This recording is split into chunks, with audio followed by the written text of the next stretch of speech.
दिल हमार लागे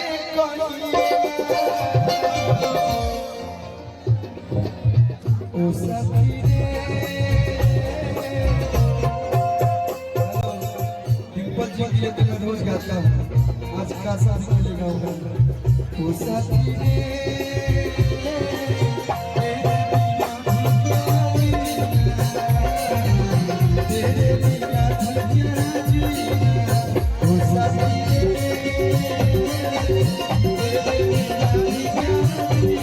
दिल की रात जन्नत जैसन